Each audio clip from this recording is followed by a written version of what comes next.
صاحب یہ پہاڑوں کے بارے میں بھی کوئی حدیث میں ذکر ہے ان کا، پہاڑوں کا؟ شامخات ہے نا، بلند، اور یہ راسیات ہیں، رواسی ہیں، یہ زمین میں گڑے ہوئے، زمین کو حرکت نہیں کرنے دیتے ادھر ادھر، ورنہ سارے گر جائیں۔ اور یہ وَإِلَى الْجِبَالِ كَيْفَ نُصِبَتْ، پہاڑوں کو دیکھنا عبادت ہے، کیونکہ اللہ نے کہا دیکھو، تو کام کہے اللہ کہے وہ کرنا عبادت ہوتا ہے۔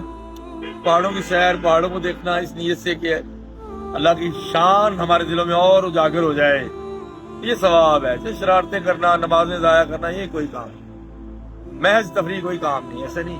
وہ نبی پاک پسند کرتے تھے، آپ خود پہاڑ کے علاقے سے تھے اور صحرا۔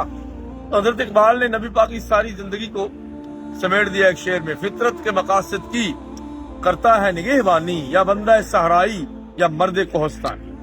اور یہ پہاڑ جب تک باقی ہے زمین تب تک باقی ہوگی، لیکن لمحہ فکر یہ ہے کہ ہم نے جانا ہے۔